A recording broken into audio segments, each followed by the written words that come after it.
Amen. Bwana Yesu apewe sifa. Bwana asifiwe. Basi Mungu awabariki sana kwa ajili ya kufika kwenye ibada ya siku ya leo, ibada ya maombi kama ambavyo tumekwisha kutangaza kwamba ni wiki ya maombi, na maombi yetu yanakwenda siku 5. Tutaanza leo Jumatatu mpaka siku ile ya Ijumaa ya tarehe 16. Ninalo tumaini kubwa katika Kristo Yesu ya kwamba Mungu wetu yuko pamoja nasi katika maombi haya, na tunamwamini Mungu ya kwamba yeye atatupigania na atatuwezesha katika kuomba kwetu, maana maombi yetu sisi Biblia inasema ni manukato mbele za Bwana. Haleluya. Kwa hiyo Mungu anatamani kusikia harufu ya maombi yako, harufu ya manukato yako. Kwa hiyo ni muhimu sana kwa ajili ya kusikizisha sauti zetu kwa Bwana, ili Mungu wetu aweze kutusikia. Biblia imetuahidi na Mungu ametuahidi ya kwamba tunapoomba anatusikia. Kwa hiyo sharti moyoni mwako uamini kwamba kila mwendeaye Mungu aamini ndani ya moyo wake kwamba yeye yupo. Hilo ni la kwanza. Lakini la pili, amini ya kwamba yeye huwapa thawabu wale wote wamtafutao. Kwa hiyo kuomba kwako, amini kwamba si bure, ni Mungu anakusikia na atakupa thawabu maadamu hujazimia njiani. Bwana Yesu asifiwe. Tuombe. Mungu uliye hai, katika jina la Yesu ninakubariki jioni ya leo Jumatatu. Mungu umeibariki, umeipa afya. Baba, asante kwa ajili ya jioni. Mungu, tuko hapa kwa ajili ya maombi. Baba, asante kwa sababu Roho Mtakatifu yuko hapa kwa ajili ya kutuhudumia. Wewe Mungu uliyesema walipo 2 au 3 wapo kwa jina langu, nami siachi kuwa katikati yao. Imani yetu ni kwako kwamba uko hapa ili kutufundisha, ili kutuwezesha kuomba. Achilia maachilio ya Roho Mtakatifu ndani yetu, ili Mungu atusaidie kuomba ipasavyo, maana hatujui kuomba jinsi tupasavyo. Hivyo tukiwa na Mungu aliye Roho ndani yetu, basi tunajua kuomba. Baba, utufundishe sawa sawa mapenzi yako. Tuchukue hatua nyingine, tuone Mungu yale yaliyofungika yakifunguliwa, tuone yale ambayo hayaonekani kwa jinsi ya macho ya haya kawaida. Basi macho yetu ya ndani ya roho yapate kuona mahali ambapo Bwana sisi kama wanadamu hatuwezi kufika. Wewe Mungu kwa roho wako unaweza ukafika mahali ambapo mikono yetu imekunjwa haiwezi kufika. Basi Mungu, mkono wako ni mkuu. Katika jina la Yesu tunakushukuru Bwana kwa jioni ya leo. Amen. Bwana asifiwe. Somo letu linasema, na leo linasema nguvu ya kuomba na matokeo yake. Nguvu ya kuomba na matokeo yake. Nguvu ya kuomba na matokeo yake.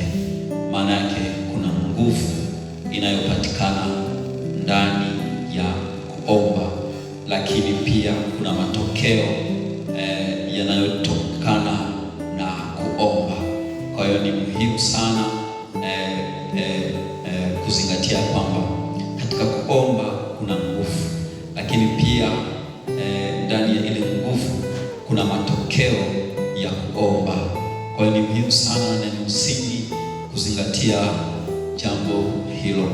Bwana apewe sifa. Haleluya. Kwa hiyo nguvu, manake nguvu ya kuomba. Kwa hiyo kuomba kuna beba nguvu fulani ambayo inakuwepo ndani ya kile kitendo cha kuomba. Kwa hiyo ni msingi na ni muhimu kwa ajili ya maombi yetu ya wiki hii, na leo tunajenga msingi. Tutaendelea ikiwa Kristo ataendelea kutupa neema kwa ajili ya maombi haya ambayo tumekusudia, kama ambavyo somo kuu linavyosema. Niliposti jana usiku ya kwamba ni wiki ya kumuinulia Mungu waraka wa adui zetu. Bwana Yesu apewe sifa.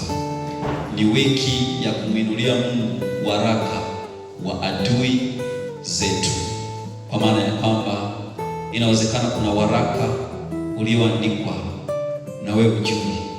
Kama unajua ni sawa, lakini kama hujui, inawezekana upo waraka ambao adui ameuandika, na yaliyoandikwa inawezekana ni mabaya, hayakupendezi, hayafai, ni mambo yanayotatiza, ni mambo ambayo yanakukwamisha, ni mambo ambayo hayakufanyi uvuke. Kwa hiyo ni wiki ya kukata rufaa. Bwana Yesu apewe sifa. Ni wiki ya kukata nini? Rufaa. Kwa hiyo ni muhimu na kuzingatia kwamba kuna nguvu katika kuomba, lakini ni wiki ya kumuinulia Mungu waraka wa adui yetu. Msingi huu tunaujenga kwenye kitabu kile cha Isaya sura ile ya 37.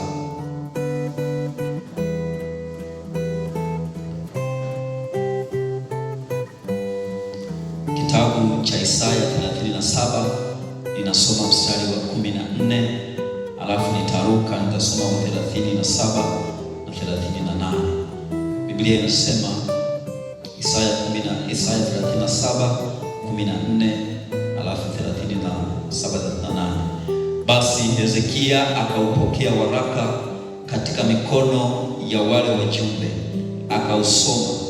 Kisha Hezekia akapanda akaingia katika nyumba ya Bwana, akaukunjua mbele za Bwana. Bwana asifiwe. Mstari wa 37, basi Senakeribu mfalme wa Ashuru akaenda zake, akarudi Ninawi, akakaa huko. Ikawa alipokuwa akiabudu katika nyumba ya Nisroki mungu wake, Adrameleki na Shareza wanawe wakampiga kwa upanga, wakakimbilia nchi ya Ararati, naye Asarhadon mwanawe akamiliki badala yake. Bwana asifiwe. Kwa hiyo kama tunasoma hapa, Hezekia alikuwa ameandikiwa waraka na huyu mfalme wa Ashuru. Kwa hiyo alipokabidhiwa ule waraka wenye maneno ya Senakeribu mfalme wa Ashuru, mle ndani kusoma mistari ya juu inaeleza kwamba yalikuwa ni maneno ya kumtukana Mungu aliye hai. Kwa hiyo Hezekia akaona kwamba ni kwa jinsi gani anaweza akaujibu ule waraka, akauchukua akaingia katika hema ya Bwana, kisha akainua mikono yake juu, akauinua ule waraka mbele za Bwana, akamwomba Mungu, akamwambia Mungu, soma yaliyoandikwa Mungu, angalia yaliyoandikwa Mungu na uyajibu. Sasa mstari wa 37 na 38 ndio unatupa majibu ya kwamba Mungu alijibu maombi ya Hezekia kwa kuruhusu watoto wake mwenyewe Senakeribu aliyekuwa ameandika ule waraka, wakamuua watoto wake kabisa, na mmojawapo mtoto akawa amemiliki mahali pake. Kwa hiyo ni wiki ya kuinua mikono kwa Bwana na kumwambia Mungu, angalia kilichoandikwa, angalia kilichosomwa, angalia hapa, soma mwenyewe Mungu, ili Mungu akutane na adui zetu, ili Mungu akutane na kila ambaye ameandika waraka kwa ajili yako, na kila aliyeandika waraka, basi huo waraka usome na Mungu mwenyewe. Bwana Yesu apewe sifa. Waraka usoma na Mungu mwenyewe, Mungu hakawi kujibu. Na aliposoma ule waraka wa Hezekia, Mungu alijibu upesi sana. Sura hii inaeleza vizuri sana jinsi ambavyo Mungu aliusoma ule waraka ambao Hezekia aliuinua kwa mikono yake juu, akasema, kwa kweli mimi siwezi kusoma yaliyoandikwa humu. Mungu mwenyewe soma, maana ninatukana. Huyu mtu ametukana Mungu aliye hai, na Mungu aliye hai yeye hakubali kutukana. Bwana Yesu apewe sifa. Kwa hiyo nguvu ya kuomba na matokeo yake. Kuna nguvu inayopatikana katika kuomba, lakini yapo matokeo. Unapoazimu kwamba mimi lazima niombe Mungu, mimi lazima nifunge, mimi wiki hii nafunga, mimi mwezi huu nafunga, mimi naazimu kufunga siku 2 siku 3, ninafunga kwa ajili ya kumwelekezea Bwana Mungu wangu uso wake, ili kwamba nimtafute Mungu, nipate kusikia anayosema kwa habari ya waraka huu, nipate kujua Mungu anajibu nini kwa habari yangu, nipate kusikia kuna nini kilichoko katika maisha yangu. Unapochukua jukumu la namna hiyo, kuna nguvu ambayo iko ndani yake inajengeka, lakini kuna matokeo ambayo yanapatikana ndani yake. Sasa baada ya hapo tunaona sasa sura ya 37 ya sura ya 38 kuanzia mstari wa kwanza mpaka ule wa 5. Isaya 38 mstari ule wa kwanza mpaka ule wa 5. Anasema hivi: siku hizo Hezekia aliugua. Hebu sema aliugua. Siku hizo Hezekia aliugua. Nakumbuka Hezekia alikuwa ni mfalme, kwa hiyo akaugua. Aliugua ugonjwa, ni mfalme lakini ameugua. Anasema akawa katika hatari ya kufa. Hebu sema hatari ya kufa. Kwa hiyo ni ugonjwa uliompelekea kuwa katika hatari ya kufa. Tunaona kwa Lazaro, Yesu anasema ya kwamba Lazaro ameugua, lakini ugonjwa ule si ugonjwa wa mauti, lakini na bado Lazaro alikufa, si ndio? Kwa hiyo kuna ugonjwa wa mauti na kuna ugonjwa usio wa mauti. Sasa Hezekia na yeye aliugua ugonjwa uliompelekea kwenye hatari. Kwa hiyo ni kama ni kusema kwamba alikuwa anaelekea kufa. Ni ugonjwa uliokuwa umebeba mauti ndani yake. Ni ugonjwa ambao ulikuwa umebeba hatari ya kufa kwa huyu mfalme ambaye alikuwa ni mfalme wa Yuda, lakini pia anasema ya kwamba akawa katika hatari ya kufa. Na Isaya nabii mwana wa Amozi akaenda kwa mfalme akamwambia, Bwana asema hivi, tengeneza mambo ya nyumba yako, maana utakufa wala hutapona. Haleluya. Kwa hiyo anasema huyu Mungu sasa, baada ya kumwona Hezekia mtumishi wake mfalme huyu ya kwamba ameugua, na ugonjwa aliougua Biblia haijaandika ni ugonjwa gani, hatujui. Ilikuwa ni kansa, ilikuwa ni nini, lakini ilikuwa ni ugonjwa hatari ambao ulikuwa unaelekea kufa. Alikuwa anaelekea kufa kabisa, na Mungu akatuma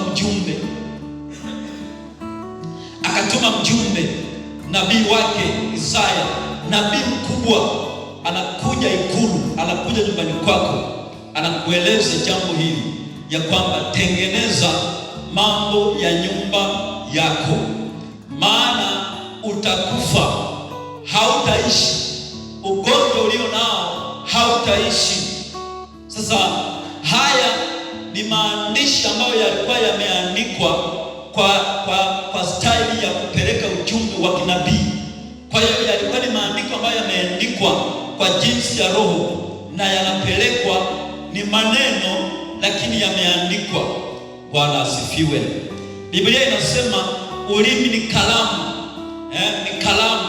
Kwa hiyo yale unayoyaongea unayaandika.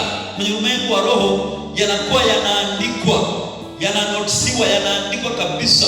Kwa hiyo Isaya akawa amepeleka ujumbe wa maneno ya kwamba Mungu amesema hautaishi.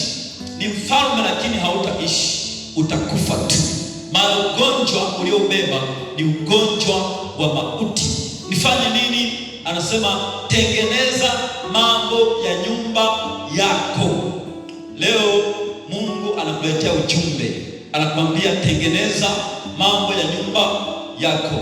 Wengi wetu tungemgeukia Mungu na tungesema, Mungu nakushukuru kwa sababu umeniona ya kwamba naenda kufa, na wewe mwenyewe unajua, na umeniletea ujumbe kutoka kwa nabii Isaya, nabii mwaminifu, nabii mkubwa kabisa, anajua hadanganyi, haongopi. Huyu ni nabii mkubwa sana, ametabiri mambo mengi na yametokea.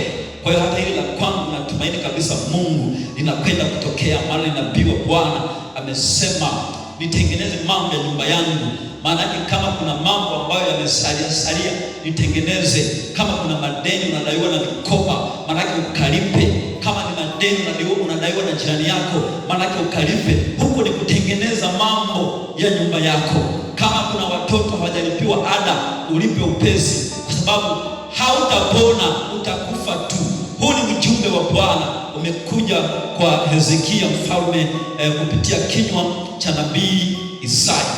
Tengeneza mambo ya nyumbani mwako. Mstari wa 2 tuone unasemaje. Hezekia anasemaje? Je, anaitikia wito huu? Anaupokea au anasemaje? Basi Hezekia akajigeuza, akaelekeza uso wake ukutani, akamwomba Bwana. Hezekia aliposikia yale maneno akasema, sitaki kumwona mtu usoni pangu, sitaki kumwona mke, sitaki kumwona walinzi wangu, sitaki kuona chochote, sitaki kuona magari, sitaki kuona chochote, ufahari wangu wote sitaki kuona wiki hii, sitaki kuona siku ya leo. Akageuza uso wake kamelekea Bwana, anakata rufaa, anaanza kumwomba Bwana. Bwana apewe sifa. Haleluya. Ni maneno yameandikwa, ni maneno ya nabii, lakini Isaya anakata rufaa, anasema hafi mtu hapa, haondoki mtu. Kwa nini niondoke? Tuone anasemaje ule mstari wa 3. Akasema, Bwana, kumbuka haya na kusihi kwamba nimekwenda mbele zako katika kweli na kwa moyo mkamilifu, na kutenda yaliyo mema machoni pako. Hezekia akalia sana sana. Hebu sema akalia sana sana. Hakulia kidogo, akalia sana sana. Ni mfalme lakini akalia sana sana. Akamwambia Bwana, mimi sitaki kufa. Kwa nini nife? Sitaki. Ni wewe Mungu, ndio nimeugua, ni sawa, lakini kufa sifi. Nakata rufaa. Akamgeukia Bwana, geuka ukutani, sitaki kuona chakula, sitaki kuona maji, sitaki kuona chochote, sitaki kuona ugali, sitaki kuona chochote kinachotoka chochote, na yeyote asiingie huko, nisimwone mtu. Geuza uso kwa Bwana. Akamlilia Bwana, akalia sana sana. Sijajua alikuwa na hali gani, lakini Biblia inaeleza tu kwamba alilia sana sana. Maana yake alilia katika kiwango cha hali ya juu sana. Akalia sana sana. Akaanza kumwambia Bwana, kumbuka nimeenda kwa kweli, nimeenda kwa uzuri, nimefanya kazi yako kwa uaminifu wangu wote.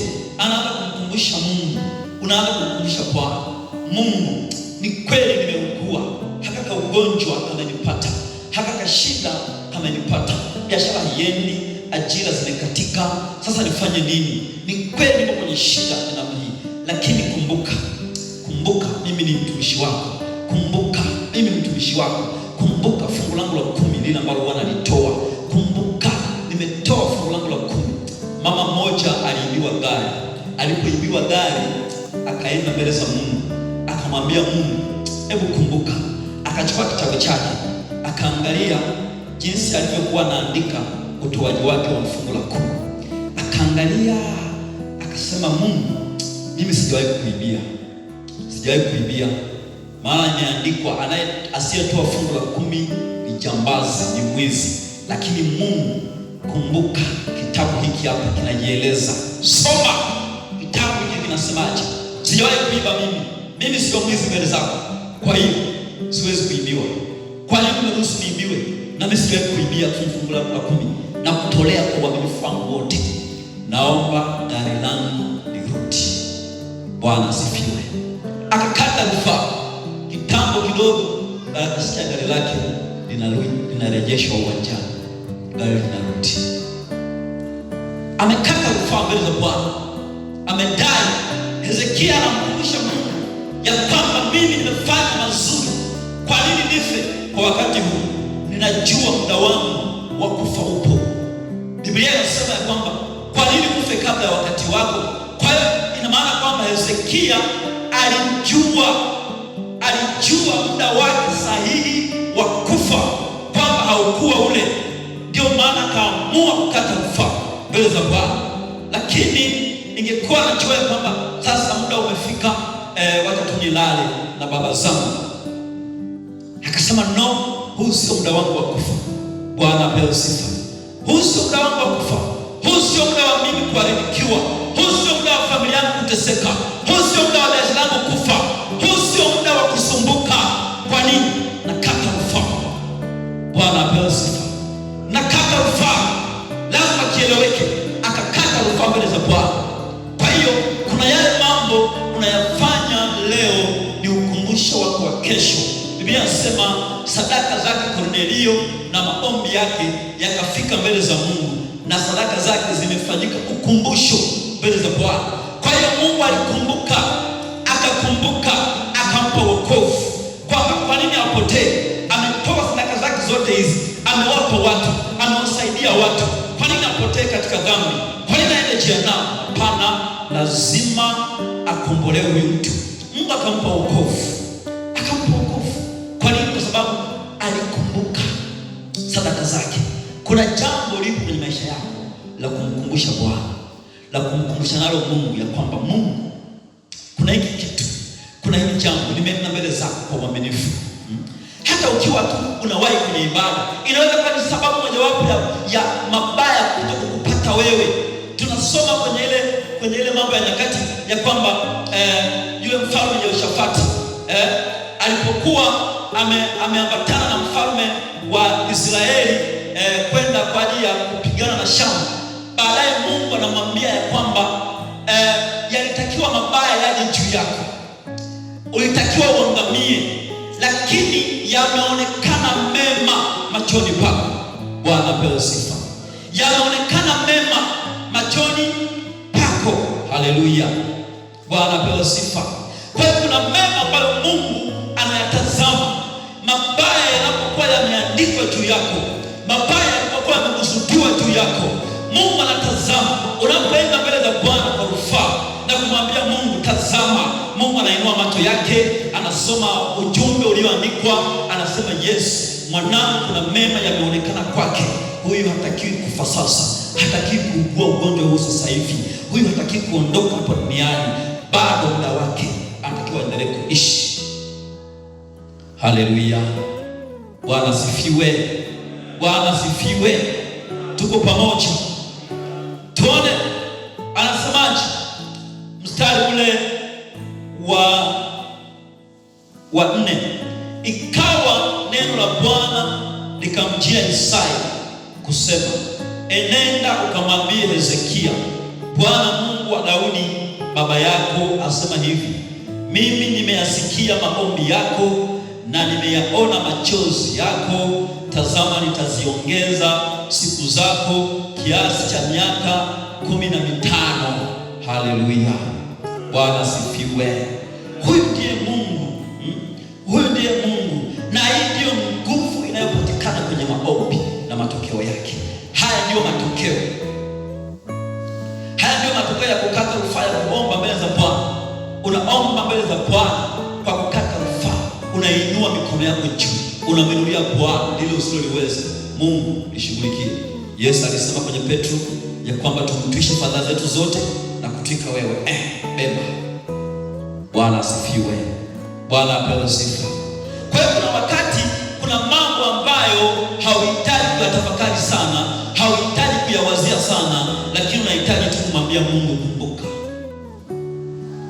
na Mungu anakumbuka.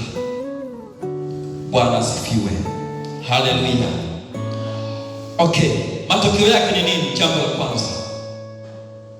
Jambo la kwanza, matokeo yake ni nini? Maombi yanaweza kuongeza siku za kuishi. Kwa hiyo tumeona kwa Hezekia alikuwa katika hatari ya kufa, lakini akaenda mbele za Bwana, akaomba Mungu. Maombi yaliongeza siku za kuishi. Namba 2, maombi yanaweza kugeuza nia ya Mungu. Maombi yanageuza nia ya Mungu. Yaani kama Mungu alikuwa amekusudia katika mambo fulani juu yako ya kupate mabaya, kupate, lakini unaweza kuenda mbele za Bwana na Mungu akageuza nia yake. Tunaona ya kwamba Mungu alikusudia kuangamiza wana wa Israeli jangwani, mahali pale siku ile ambayo walitengeneza ndama. Musa akaenda mlimani, akaenda kuomba mbele za Bwana, na yale maombi ya Musa yakageuza nia ya Mungu ya kutaka kuwafuta. Maana Mungu alimwambia Musa, wacha niwafute, alafu nitakufanya wewe Musa kuwa taifa kubwa. Musa akasema no, wacha tu wasamehe, na Mungu akagairi. Kwa hiyo maombi yanaweza yakageuza nia ya Mungu. Mungu aliazimu kuiangamiza Ninawi, akatuma Yona kwenda Ninawi. Baada ya maombi ya toba, unaona Ninawi ikiendelea kustawi. Mungu akagairi uovu uliokuwa juu ya Ninawi kwa sababu ya maombi. Kwa hiyo maombi yana nguvu, yanaweza kugeuza hata nia ya Mungu. Mungu akaamua kumwongezea siku Isaya miaka 15 bonus. Bwana apewe sifa. Namba 3, maombi yanamfanya aliyetakiwa kufa asife. Maombi yanamfanya aliyetakiwa kufa asife. Unaahirisha maombi. Tunaona barua iliandikwa, waraka uliandikwa Mordekai na taifa lote la Wayahudi ya kwamba wauawe, ya kwamba wafe. Hamani ameandika ujumbe, huyu lazima afe, huyu lazima aondoke. Lakini maombi yale walioyafanya kwa muda wa siku 3 ndio yaliyogeuza, yakageuza ule waraka uliokuwa umeandikwa ikawa kinyume chake. Kwa hiyo yale waliokuwa wameandika kwamba Wayahudi watendewe, Mungu akayageuza wakatendewa wao. Ukatimia lile neno linalosema, achimbaye shimo hutumbukia mwenyewe, naye bomoaye boma ndio watamuuma. Bwana apewe sifa.